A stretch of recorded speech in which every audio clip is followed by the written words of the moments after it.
You're listening to Feel the Love, coming to you live from Studio 1A in the beautiful True Story Studios in downtown Tempe. I am so glad to be here with Al Mag, and we're just going to talk about what you are doing now that you are retired. Is that correct?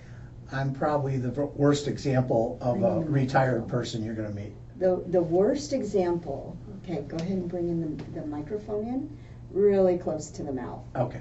Okay, thanks. Okay, so first of all, when did you retire? In 2013, I was at a great corporation by the name of Avnet, and I was their chief communications officer, and they were a $27 billion tech company, the biggest in Arizona, and I had the best job in the world, involved in the brand responsibility and communications to thousands of employees around the world, and I had a great staff and great bosses, and I was on the C-level there, and I got to be part of an awesome management team, and it was the best job ever. But it was time to retire. Yeah, and here I am. And Again, I'm the so, worst example. Because of your retirement and the people you ran into, what happened? Well, you couldn't have my job for as long as I did and not know who some of the best and brightest people are in town. Or I was lucky enough to know people all over the world. And I was involved in marketing on a very large basis, not only for the company, but in the industry, as well as marketing for the Business Marketing Association. And from there, you can't be involved in knowing so many wonderful people and learning how great people, all the great things people are doing, not to say, you get affected by it. And it's almost a little bit like a drug. You get excited about it, and you love meeting new people and learning new things. Even though I'm the oldest guy in the room, I'm learning stuff, and it was wonderful. But one of the things that always stood out to me at Avnet, even though we had a great brand and we're a Fortune 500 company that was considered most admired by Fortune magazine in our space, so we're very proud of all the great things we were doing. But the one thing that stuck out to me was being involved with nonprofits. And why? And we thought that made a difference for our employees first, employee engagement. People like to work for companies that are doing good things, and they like to be doing good things. So as we started doing more and more of this as time went on, there's no doubt we felt we were wearing the white hats compared to our competitors. So you could easily say it was for the employees and it was for the brand, but in the long run, it probably helped sales. It definitely impressed customers that we were doing all these nice things. We had a lot of suppliers like an IBM or an Intel, On Semiconductor. Those folks liked what we were doing as well, and they joined in with us to do things for different parts of the country, really, and the world. And the way we were helping nonprofits, basically for children's education and technology. So when you see that work, how do you not get excited by it? It's contagious. Yes, and so I knew about 8 seconds after supposedly officially retired, I got another lady who came with me from Chicago to come to Avnet. I said, okay, we're starting up our old business, and we're just going to do stuff for nonprofits. And so we just basically a boutique agency that helps with the branding and marketing and communications for nonprofits. And such as, can you give me some of the names, like is it Mag Compass? Yeah, we call it MagCom Plus. Okay. Obviously, my main name is Mag, so we'll go along with that. There you That's go. the easy part.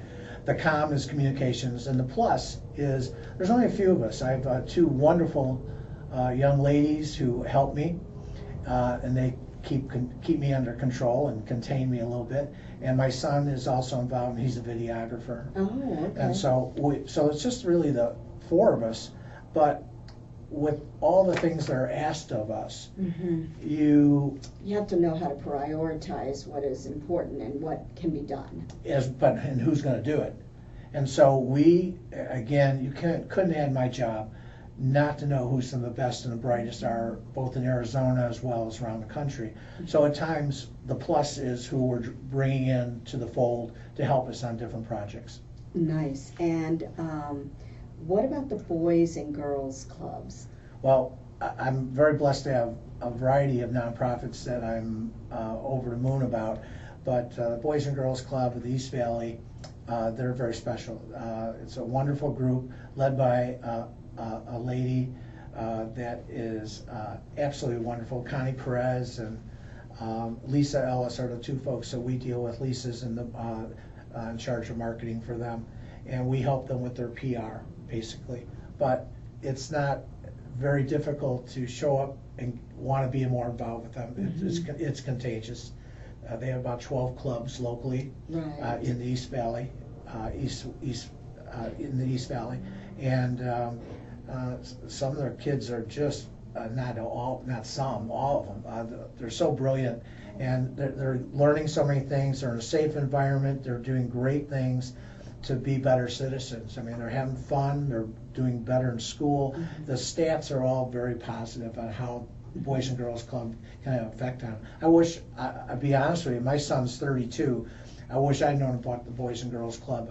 There's no such thing really in Chicago. Oh, really? Not where I was.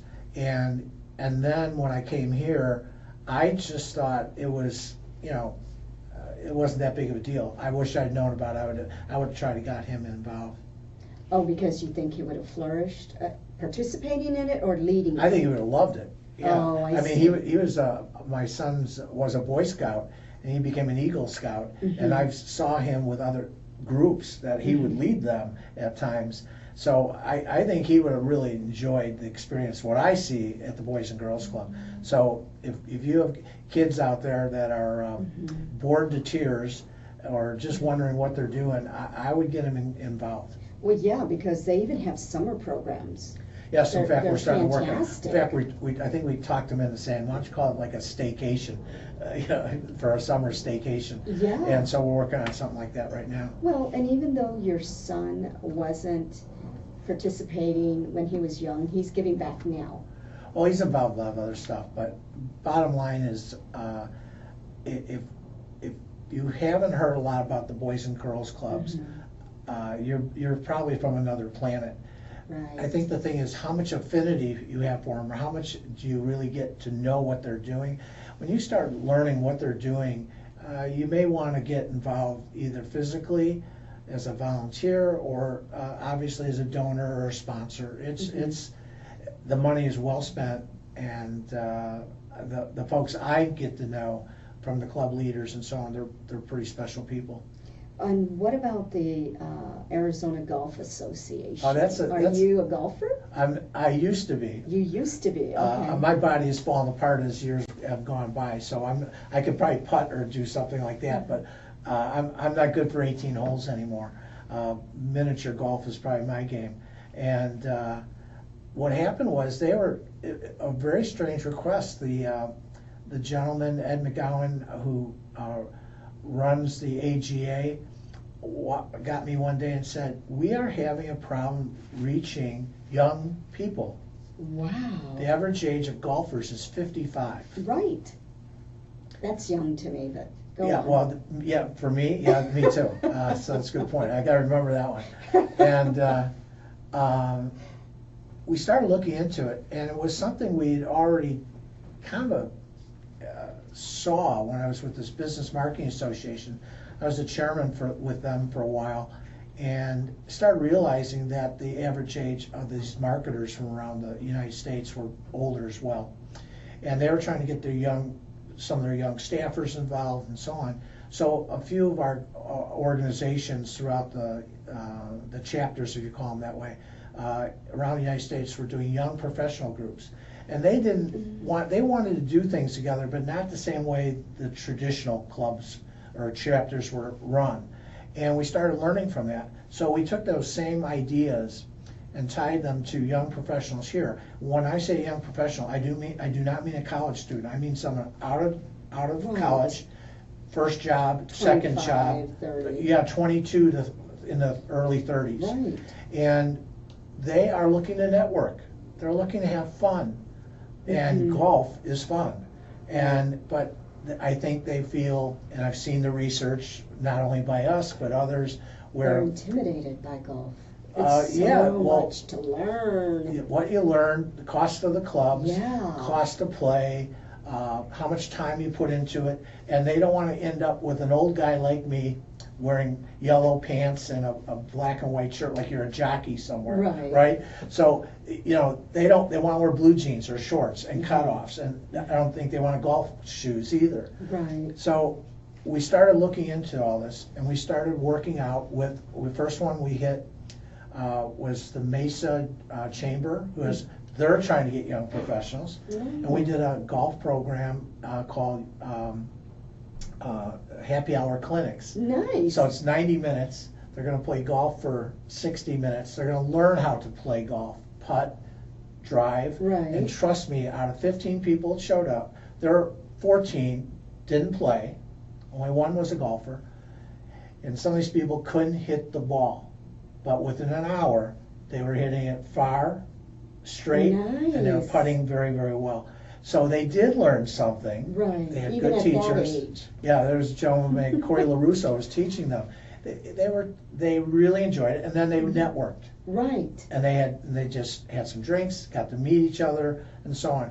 So that example worked out really well. Then we did it at Talking Stick with the Scottsdale Chamber, and they had 50 people. Now, half of them were golfers though, and they really had a great time.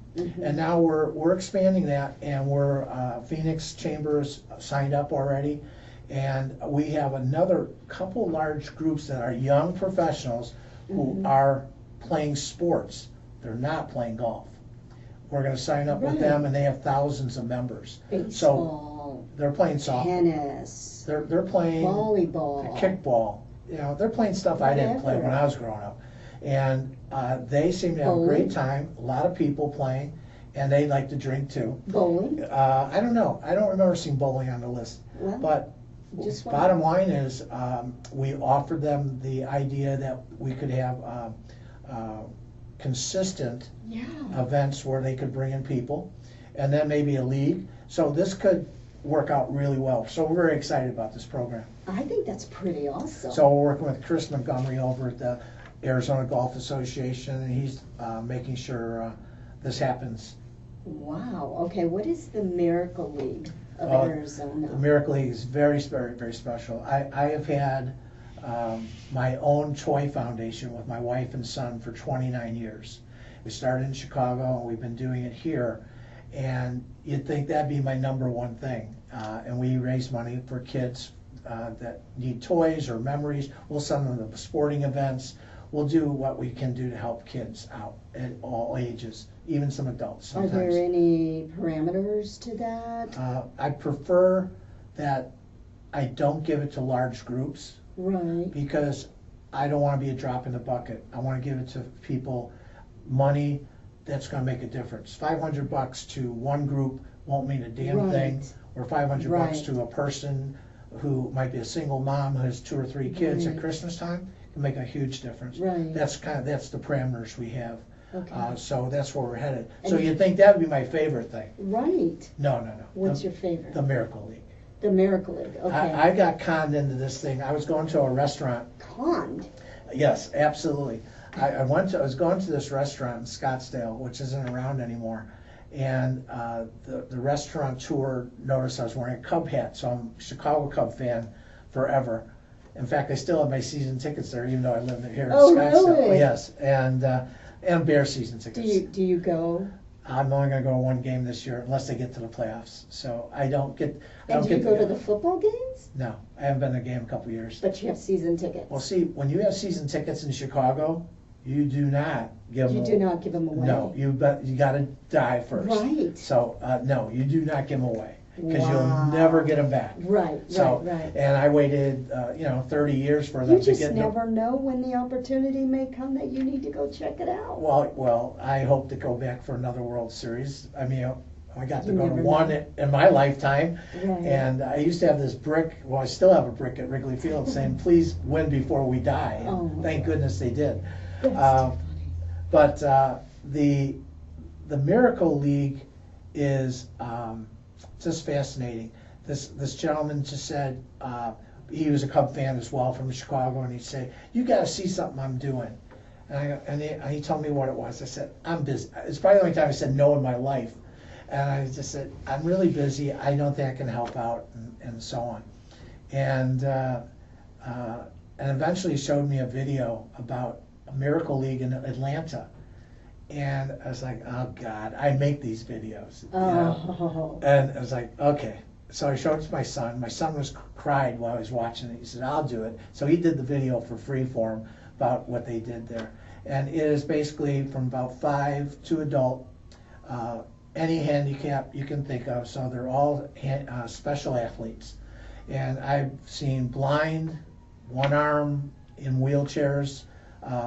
My favorite is just recently some young man got up out of his wheelchair and he walked, rumbled down the first. Really? Yeah, he didn't go all the way, he got back in the wheelchair. But I've seen some miracles. I know there are kids in their early stages that as time went on, they started to do things they probably didn't think they could do because they saw the other kids playing. They wanted to play too. Right. And some of these folks who are challenged don't have a lot of friends, but they have a friend. That whole team's their friend, which they don't always have, and they're all equal. Everybody is special. And then the coaches are wonderful. The games, this is the only stadium in the United States for handicapped kids to play baseball. Oh, really? So it's in Scottsdale. It's basically by Frank Lloyd Wright and Via Linda. So people come from all over the valley to bring their kids. We play 6 games, I think, all day Saturday, 5 or 6 games on Saturdays. And there's about 20 kids on a team. Wow. They all have uniforms, their names on the back. Eventually they get baseball cards.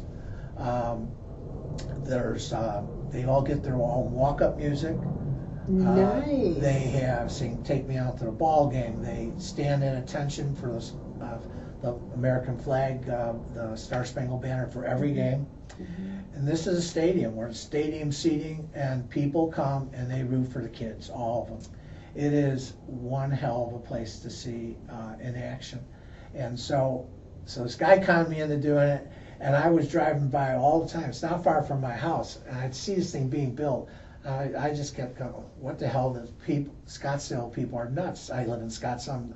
They're building a stadium for Little Leaguers? Come on, this is a little bit too much. No, it's a stadium for these special athletes, and it's the best thing ever. I got conned into it, as I said. I got on the board, got to be chairman for a while, and it's just priceless to get involved with that organization. But it's really important if you have listeners who are, in fact, maybe as we're going along here, if you got listeners that are young and want to play golf, okay, I got an answer for you. And then I think for these young kids who just would like to have a chance to play baseball and have fun doing it. And by the way, they do get competitive a little bit as they get a little bit older. Oh, really? Yes, they do. So they participate in leagues that can actually make it to the playoffs or whatever. Well, I think they do have playoffs. Yeah. We have an all-star game this Saturday. Oh, nice. And so who's in it? Well, all the kids, if they want to play, they can play. There's no rules. Nice. I see what you're saying. In fact, we actually bid for, and I think we have the 2023 U.S. All-Star game. Nice. And I'm really excited about it, not because putting on an event, that's easy. We can do that in our sleep. There's a lot of hard work that goes with it, but we can do that. I want to show off this stadium. Right. I want people to look at it and go, oh my God. See, if there's 300 Miracle Leagues around the United States, 299 of them are just a field with dugouts. Oh, I see. They're not a brick stadium. Right. They don't have batting cages. Right. They don't have stadium seating. They don't have a play area for the kids. This is beyond. I want people to see it and go, This is okay, what we need. we need to do this. Mhm. And especially the teams or the kids that are playing in major cities. The Cubs should be doing it. The Yankees, the Mets, whoever. They all should be doing this for kids in their area. Mhm. Like the D-backs helped us. Nice. And how have the Diamondbacks helped you? Well, they were very much involved from the beginning. They were one of the first donors. The Arizona Commerce Authority, Sports Authority, were the biggest supporters. Nice. Nice. So our tax dollars went somewhere pretty well. I like to hear that because a lot of times people start complaining and saying, well, what's my tax dollars paying for? Well, they went to some good stuff. Tell me about the Arizona Tech Council. Oh, wow. There's many associations in Arizona, but this is probably one of the most successful ones. And I'm not as involved as you think, as I used to be, but they are probably the most effective organization as an association in Arizona. And they're doing great things for bringing companies to Arizona and helping companies grow, especially entrepreneurs, along with the Arizona Commerce Authority. And they work together quite well. And they have done a wonderful job of doing things for STEM. Their STEM program is outstanding. This is my best example for you. The Obama administration and the Trump administration have actually agreed that our program here called the Chief Science Officers Right. is probably the best in the United States. Oh, really? So getting the two administrations to agree on what Something. color the sky is Exactly. would be probably one of the more difficult things. Right. And They here they're actu- agreeing with Yeah, that the together. STEM program here, led by Dr. Jeremy Babadour, has done remarkable things. There's about 1,000 events at the beginning of each year. And We're what past is, explain what STEM is, just in case somebody's listening. science, that doesn't- technology, engineering, and math. All right. And so for young people, you gotta, Oh, check it out. yeah. Well, I mean, not everybody's gonna play No, sports baseball or do. Yeah. They're not going to special- be an operator or a surgeon. Here's a chance to really get in. Focus on the gifts that matter, that can really influence the world. Well, I think you're absolutely right. I think this is where you get a chance to do something and make some good money at doing it. Yes. Well, what I've seen, so what happens is, let's say I'm gonna guess here, there's 200 schools, Right. grammar schools, high schools in the state. They all have an opportunity to pick one or two students from their classes, the kids do. Right. I'm sure each school does a little bit differently. Right. And they pick their chief science officer. Wow. Well, I gotta tell you, I've met almost all of them over the last couple of years as time has gone on, at different levels, whether it was a mentor or just being involved in speeches or just seeing what they're doing. Mm-hmm. These kids are brilliant. They're so smart. I would not be allowed to be a chief science officer, and without a doubt, these kids are so smart, well-behaved, leaders, Nice. talented. So we can be very proud our state has another great program going on, led by the Tech Council. And the good thing is, it's okay to be smart. In fact, it's fantastic because. Well, no one's ever when- said that to me. I'm not Well, smart. I mean, so. if you think about it, if you're an engineer or you're an IT person and you're writing the programs, you can get scholarships. Oh, of course. You can do anything. The world is just open to you, Well- and it's like the hidden secret that nobody wants to admit. Hey, if you do this tech stuff, your world is going to open Well, up. no, now they're talking about it loud and clear and making a big deal about it. Mhm. And they've got events going on all the time. They do about 1,000 with all the different cities in Arizona. Oh, nice. So this is a wonderful program. They should take a look at it. It's called the Arizona SciTech Festival. The festival is in most cities in Arizona, and it's done by It can be done by schools, it can be done by the cities. You name it, organizations are doing it, and they're leading the charge. And so when they're running up that hill, there's actually, with that flag, there's a lot of people behind them. They're doing a great job. And it's going to be a huge impact on our kids. And the economy. Well, you know, I got to bet, you said something about scholarships. I don't know if I bet my house, but I'd sure bet quite a few bucks on me that all these kids will get scholarships. They're brilliant. I mean, they're the kind of kids that colleges are going to look at, and on their resume is going to be this. And companies are going to want to hire. Yeah, absolutely. They're going to be the ones that are going to fix the 737 issues. well, part of that program. Because they need engineers and they need program writers because the engines aren't working, and so they got to make it up somehow. Well, I fully agree with you. One of the programs, which was one of the SciTech events at Avnet, we created while I was there. Our team put together a program called the, oh goodness, I'm blanking right now. It was basically a decathlon for tech games, called the Tech Games. And eventually it ended up being every college, any college, including DeVry. Oh, really? Anybody, you know, from U of A to ASU to all the 11 junior colleges and so on. They would compete in about 10 programs, everything from videography and editing to coding. Pardon me? Coding. I don't know. You know, we had them hacking. Oh, no. Okay. There. Okay, Wow. robotics and so on. So there are a lot of how to make a small computer. Right. All kinds of things. Wow. And okay, talk about jobs. I know Avnet hired at least one person from that group. Wow. Right, because and we would have like speed dating at the end of the thing where they would meet all the sponsors, and then the kids would talk to them about possible jobs or what they needed to ask questions. What a great idea. So we had a lot of fun with that. They're still doing it, so. I think that's a great idea. I think a lot of companies should do that. Well, because you normally know within the first 30 seconds if you want to hire that employee. Well, I gotta tell you, I think the biggest problem I saw was not the kids' talent, not their enthusiasm. It was they didn't know how to talk to anybody.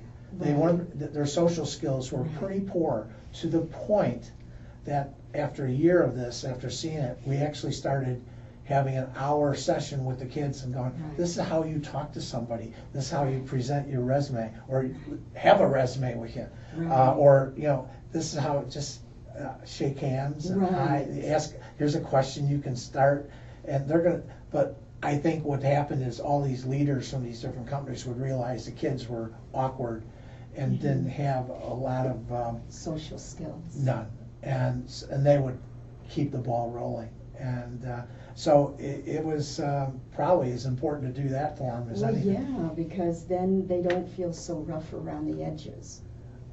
You know, they get stressed out. I would think. Yeah, because if you're focusing on your brilliance, sometimes you forget that you have to deal with people because you're focusing on your brilliance. And your parents love you, focus on your brilliance, but they're not so concerned with your social skills. They just automatically think, well, just apply for the job and you'll get it. Yeah. When in actuality, you still have to go through the interview, and your resume has to be presentable and competitive, and it's good that you provide that bridge where you can show them the social skills and how to answer questions appropriately. I've been talking about basically nonprofits, and we'll get into a couple more, I'm sure. But I work with a group that's not a nonprofit, or it's kind of new, and called Bravus. And Bravus is an organization that is doing gaming for kids. And I was like, gaming for kids? Huh? Kids love it. Okay. You can't get them away from their... Well, here's the cool part about it. When I started getting into this, going, okay, this is another one I wish I knew for my son, who's a gamer. I mean, I would just look at him and go, you know, he was on the football team at high school, and they were asking him to play. He didn't really want to. Me, I would have died to have that. Well, I did play, but I would have loved, he should have that opportunity to meet kids. But he liked gaming. He'd rather be gaming or doing something else. And And it just drove me crazy. So if I saw them playing game, I'd just shake my head and walk away. Well, after meeting these folks, they want to end that as best as possible. And what they're saying is over 60% of the students today are not playing sports. So, but they are gaming. And here's where a girl can compete with a guy. But everybody right now, in the way they're explaining it to me, most of them are all playing online. They're not playing with anybody. Not playing like I was used to, going out and hanging out in the schoolyard and playing softball or whatever until midnight, right? Or until the lights went on. Right. And these kids are playing games pretty late at night, and they're not with anybody. They might be talking to them on a headphone, Right. but is that really socializing? Well, their deal is really smart. They're going to do this. They're going to do the games for young people up to high school, like eighth grade to 7th or 8th grade to high school. That's perfect, because that's when they really start getting into the games and forgetting about everybody else. And what they want them to do is play in leagues, Oh, I think tournaments. that's perfect. They have to. You can only be involved with these folks if they're on a team or involved together. And I've I seen think it. that's fantastic, because people open up. The parents are excited. Right. The kids are ecstatic because they actually can play and compete with somebody, and they're Right. sitting next to them. They have to play as a team, Which and causes them to think above and beyond their little environment. so in their league play, Tuesday nights they learn the skills, Mhm. but they're also learning skills on being competitive, Exactly. being part of a team, and how to network. Right, right. Then that's on important. Thursday they play. Oh, So they want these kids to be competitive. They want to know how to win, how to Right. lose, right, how to be competitive, how to train. right. Let me ask you something. I know there are some countries that they actually sell out stadiums Well- based on gaming. Yeah, that's the older kids, and they're killing. No. I thought it People was younger people. Well, I don't know No. about that age, but they're those games are always killing people or racing or Oh. whatever. This is a little bit more tame. Okay. Okay, and so, but you're absolutely right. But here's the thing I didn't know. There are 60 universities giving away scholarships for Get gaming. out. And I think 20, it's a sport where you get letters. You get your lettered sport. Well, that's cool. Well, yeah, well, I would have never thought of it. Well, these are things I'm learning from these folks, and they're doing some wonderful things to get people out. And I think I half think the that's guys, so neat. the girls that were winning our awards at these tech games probably could use this as well. So it's pretty cool what they're doing. Wow, I want to get involved in that. I'll have to quit one of my other jobs. But anyways, what about giving hope? We changed the name a little bit to Nonprofit Marketing Arizona. Okay. Just changed just 2 or 3 weeks ago. So you couldn't be where I was in the middle of the storm of the Business Marketing Association not to learn. As I said earlier, I could be the oldest person in the room and could be learning something every day about how to do a better job of marketing.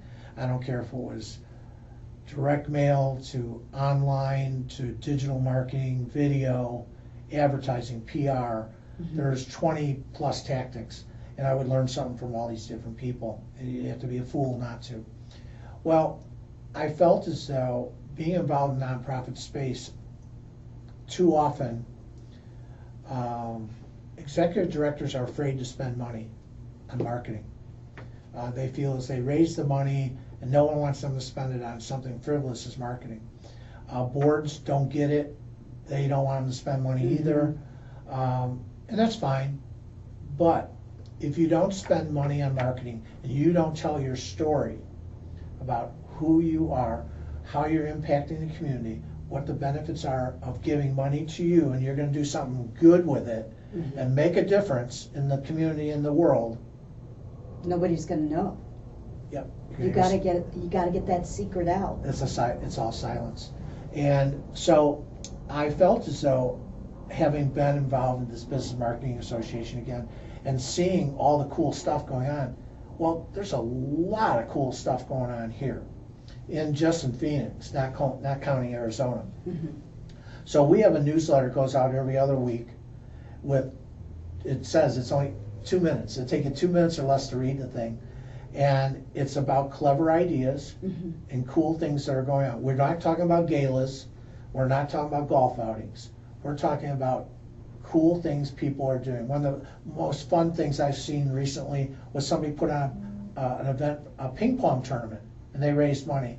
Well, hell, that was damn clever.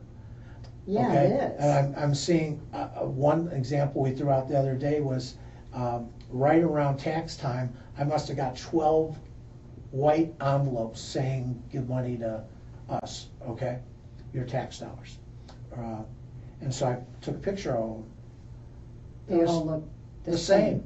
There wasn't anything outstanding about them. You gotta understand, you're competing for your For the money. money, the affinity of people. So unless you have a really good board who's gonna knock on a bunch of doors and or you got the greatest story in the world, or you have a niche that you're only doing one thing for somebody, good luck.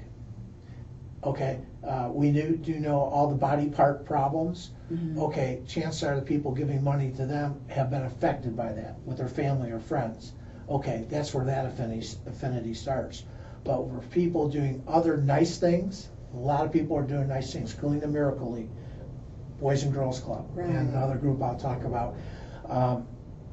They're all doing great things. So who do you give money to? How do you decide? Right. So we actually try to promote to all our nonprofits, small and big. There's another way of approaching this, and it's really telling your story. And there's so many different tactics. And I'll tell you, 95% of them aren't doing it or doing it well.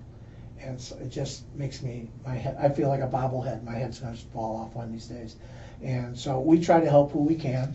And we get a lot of people reading the newsletter, we can tell. And so hopefully they get some ideas.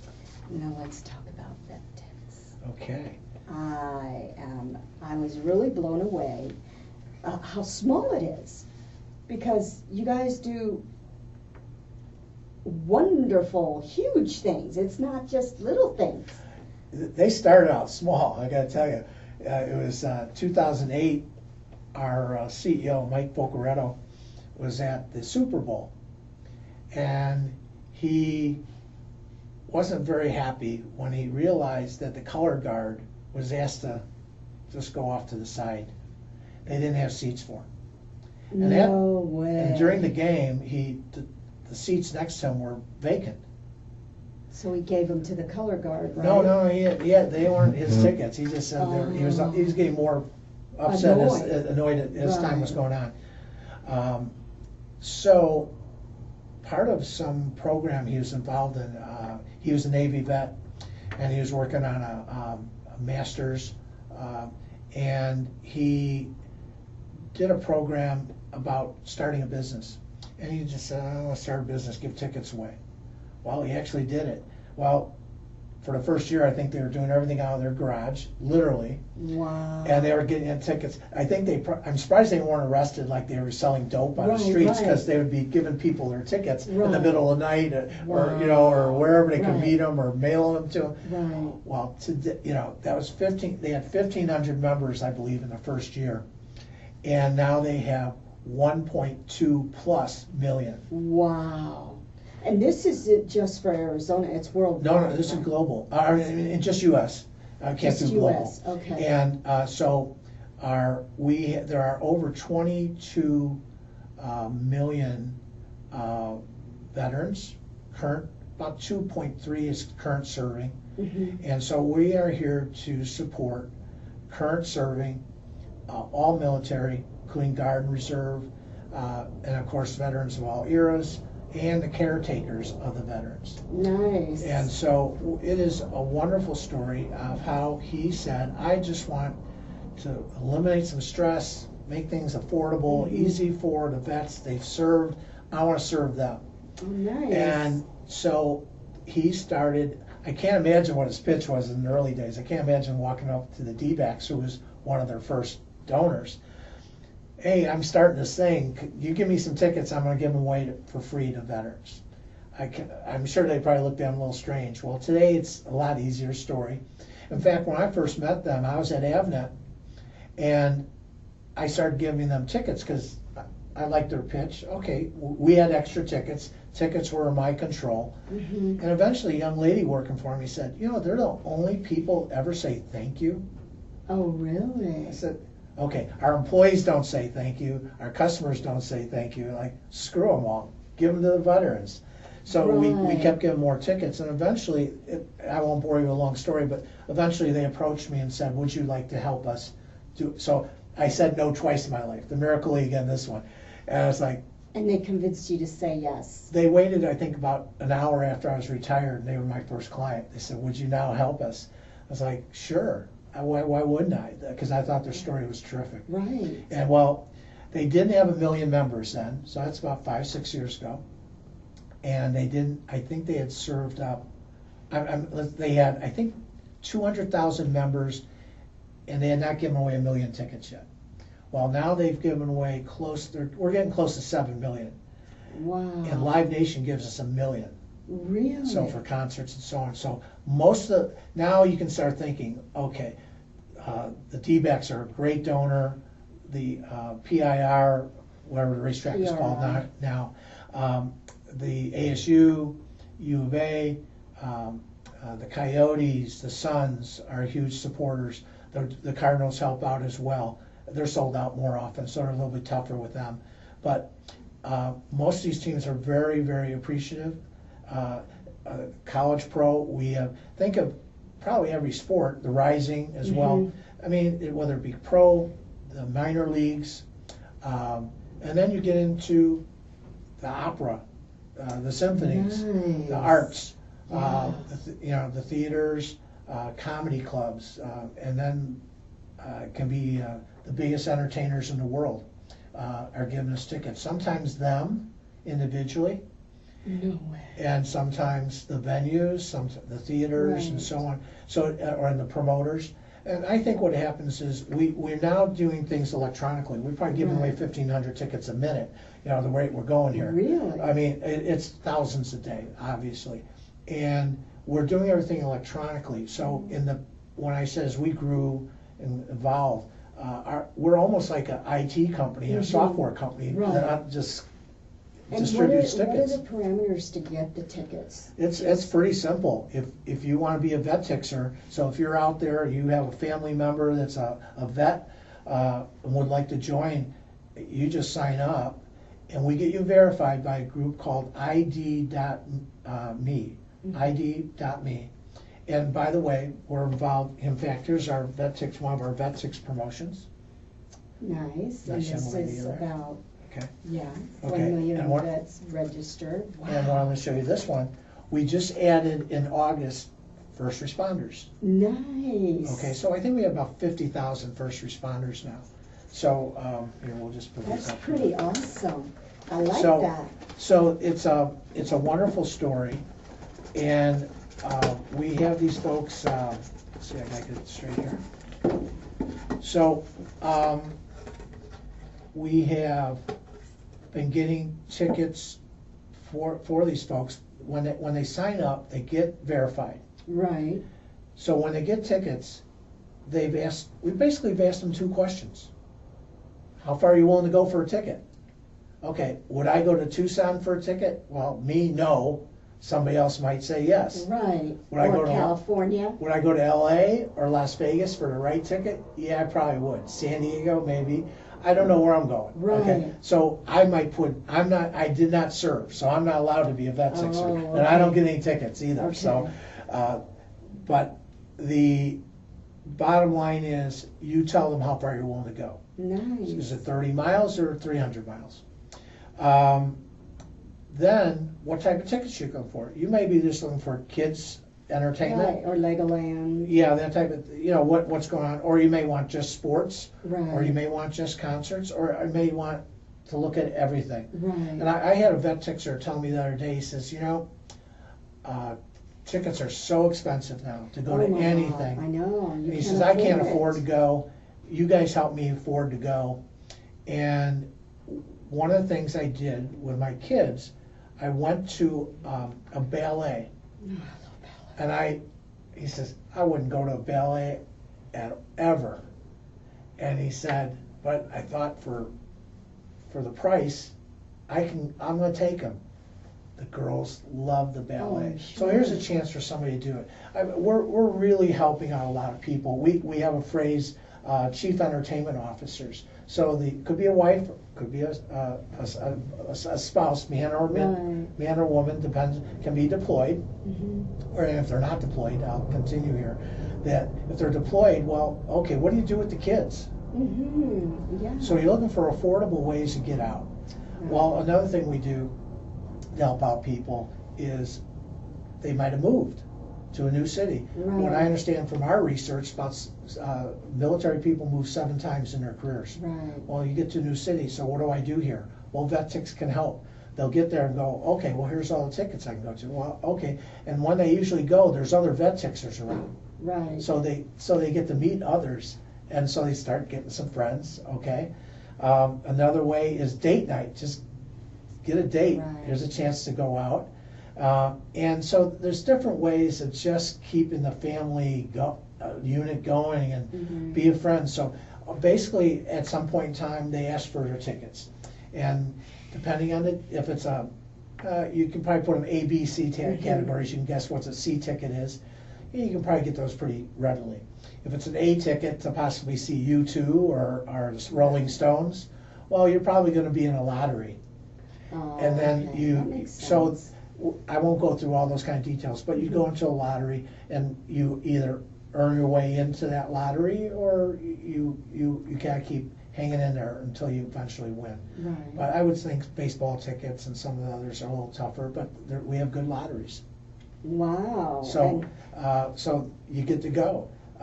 One of my favorite stories is, and you can probably go more often too. yes, well, there's a delivery charge for this. Mm-hmm. The tickets are free. Right. They're all donated, Okay. so they're all free. But we do charge for a transaction. Fee. It can be 8 tickets, it can be 4 tickets, it can be 2 tickets. We do Right. not let anybody go by themselves. We want somebody with them. Well, yes, so they can enjoy it with someone and make a memory. Absolutely. That's the bottom line. You're See, making a memory. You're absolutely right. When I first joined the group, I thought it was all about memories. You know, this PTSD Right. issue is damn serious. Mm-hmm. Suicides, and it's just tragic conversations. We think we're helping. We see the studies, we see the results. Mm-hmm. We're making a difference, and we thought we were just doing memories. It's not. So if we can be giving away a couple million tickets a year, that means we'll probably be well over 2 million. So that means at least 500,000 to 1 million people went with some others to go do something positive. And I just think this is one of the coolest programs I've ever been involved in. Yeah. And we have about 24 people involved, and they're all in Tempe, and out of the garage wow. finally. And so they've been in Tempe for a couple of years, and they're Wow. doing. Now, how do people go and find out about this? That's vettix.org, VETTIX.org. And on there it'll have most of the frequently asked questions that Yeah. they can do. It's really, right? it's really that simple. You sign up, then we send you to ID.me, and we get you rolling. And I'll tell you, there is a slight delivery charge. It's under $15. So that's why they can afford That's- hundreds of right. dollars worth of tickets. And my favorite story is you can be in the last row in the bleachers at Yankee Stadium But you're still there. for $14 or under $15, okay? But you also might be in the first row with the owner seats next to the dugout for under $15. So What an wow. experience. Yeah, I mean, we get the owner's tickets. Yeah, it's a big deal. So it's. Do they send you pictures and Oh my God. stories of, oh my God, you have no idea what this evening meant to me and my family, and Oh. here's the proof? Hey, if you want to go on vettix.org, you can see 385,000 testimonials. And that's why we know we're making a difference for people. Right. Just getting them out of the house, or just seeing something they couldn't afford to see, or Right. they were never going to do something with their child that they wouldn't have planned on. We see something like that every day. It makes you smile. I was in DC last week on vacation, and I was wearing a Vetix shirt. Did someone walk up to you? Yeah. Did they say, "Can I have your autograph"? No, they didn't need, they didn't need my autograph. They You just know, said, they do you work for help me. Vetix? And I said, yes. And I said, oh my goodness, I love them. I use them all the time. And I, as I said, I'm a civilian, so I really get a kick out of it. I know the guys who are the vets, the real vets, the guys that really, and ladies who actually did something for our country, not me.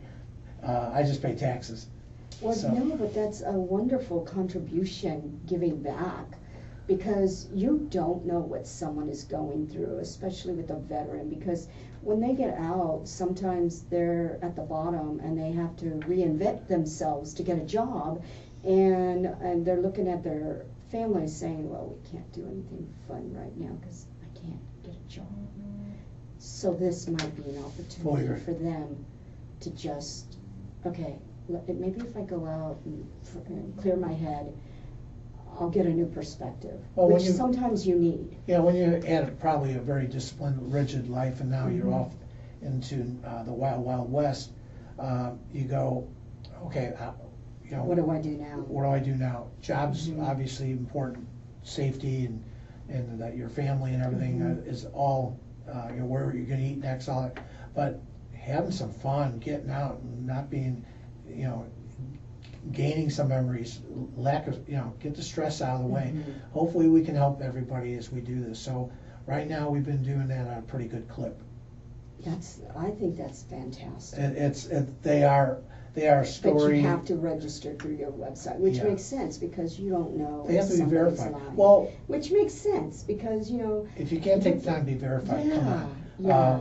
You said something about, it reminded me, the VA, mhm, or we know there's issues and so on. right. They put a story in about Vetix just about a month ago in their newsletter, and it was the Right. first story.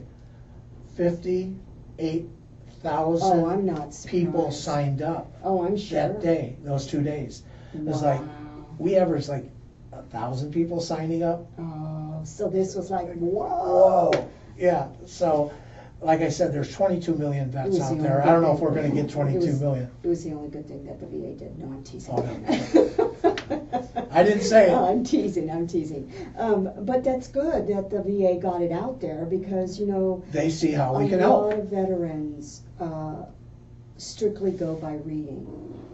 You know, if they see it in a newsletter, rather than word of mouth, sometimes they say, hey, did you check that out? That's pretty cool. Well, the word of mouth is very important to us, Right. because vets believe vets, Right, okay? right. So that's Their what I've learned brothers a and lot. sisters and their family, even though they're not family. See, I'm gonna be wrong here, but there's about 30,000 veteran organizations Mhm. that are doing wonderful. Right. I met somebody the other day, they get new furniture for vets who now transition into an apartment. Right. Just like you said, transitioning people, Nice. right? And they're here. And it's like, everybody's doing so many nice things. You add them all up, some are pretty big, some are pretty small. We're the only ones doing tickets. I think that's fantastic. So it is quite a story. I just think it's great, but you're also a great author. I'm not a great author. I'm an author.